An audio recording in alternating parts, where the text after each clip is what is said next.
DC just created the perfect villains inside of the Blue Beetle movie. Whenever I went to go see the Blue Beetle movie, I literally had no knowledge of any of his characters. I tried to pick up a couple of his comics, but I just couldn't get that into it. The villains in this movie caught me by surprise. I didn't know what a Blue Beetle villain was until I seen this film. There are three types of villains in this movie. We have Miss Cord, Saranax, and the people that work under Saranax, which is called OMAC. Now, immediately, whenever the whole movie, we know nothing about Saranax except that he's this big, top-notch evil guy and scary. This movie does not want you to feel bad for Saranax until the very end of the story. And people love villains that you know nothing about. They just want to see bad people do bad things to our favorite heroes. And that's what makes him different from other heroes. You have General Zod crying about what happened at Krypton. You have the guy from Shazam feeling bad about his problems in the youth.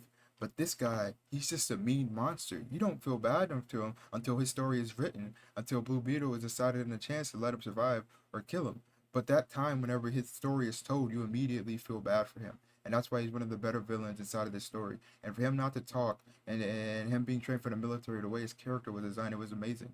You could tell that his character was controlled by the military and how smart he was as a soldier. By the way, he was fighting Blue Beetle. I wish that there was other scenes where he was being where he was like fighting other people. It seemed that the only time we actually seen him was him fighting Blue Beetle, which it really shouldn't be a complaint because this is a Blue Beetle movie, not a Saranax movie. But every scene that he was in, they showed how powerful and how smart and how trained this villain was. He didn't speak a lot because it's like the Captain Marvel effect where he really didn't know who he was, and it just makes even the topper villain, Miss Cord, even meaner. Before I go on to Miss Cord and in the video, the character design was phenomenal. Every part of his body was amazing. Every time he pulled out a weapon, whether it was a whiplash or the death machine, you were actually afraid of Blue Beetle, and it's hard to capture that in a villain. And for him to capture this in his villain, Saranax, he was very threatening. The actor didn't need to say a lot of words because honestly, his body language spoke more than the words that he could have said, and that is such an amazing way. I feel like that's like a different universe in acting. Whenever you were able to act more with your body than your words, and whoever casted that guy to play that character deserves a pat on the back because that man knocked it out of the park with that role, and we need to see more villains like that. But now it's up to go with Miss Cord. Whenever you are immediately introduced to Omek, you do not like these guys. These guys shoot on impact. They do not care who you are. And every scene that you were in, you were literally in fear for the characters that Angel Shoto was able to introduce to these characters. To instantly create fear like that for a cast that you barely even know in 10 minutes is amazing. Omek really only has two appearances inside of this movie. Omek is created by Jack Kirby and it stands for One Man Army Corps. The first time you were introduced to them is whenever they're shooting at Jaime's girlfriend, and they're actually shooting like they didn't say stop, freeze. They instantly start gunning down Jaime and what's her name? Jennifer. Jennifer Cord. They instantly start gunning them down, and then you realize that these guys are nothing to play with. They are serious, and they do not care.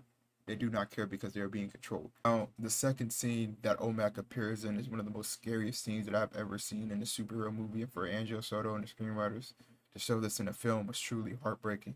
But stuff like this actually happens, and I think that's what makes it so scary. Omak arrives into this house, and you have the fear like you are actually being hunted by this crew because you just seen this crew just instantly start shooting with no warning, and they come raiding down the house, and you are in fear of the characters that are in this movie.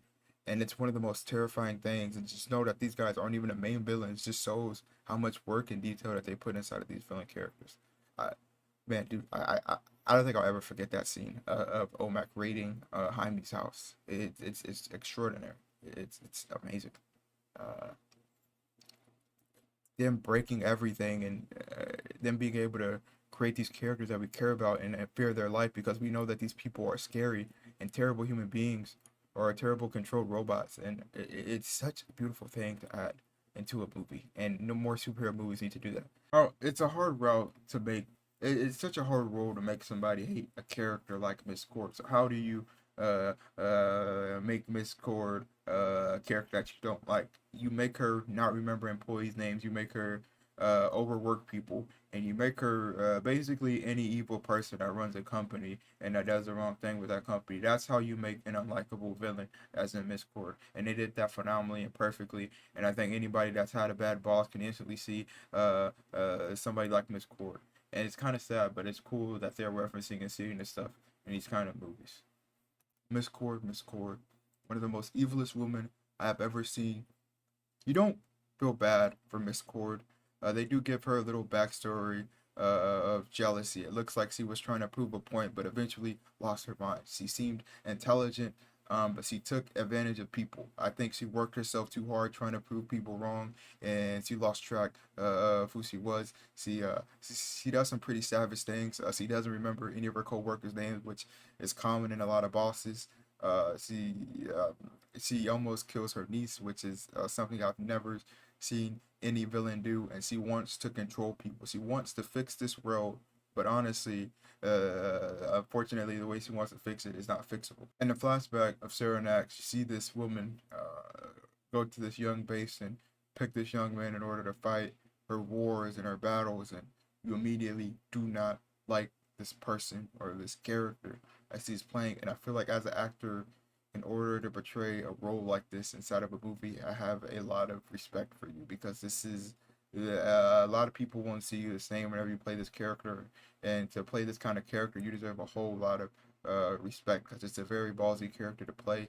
And I'm gonna look into more of her work, because to play a kind of role like that is very scary, and she knocked it out of the park. She was terrifying, unlikable, and selfish. Careful, I got some loved ones that depend on me. Thinking about my pops, cash and clothes, and make it hard to sleep. That's why at 3 a.m. I'm counting money instead of counting sheep. And I ain't stopping till I make it, I got some promises to keep.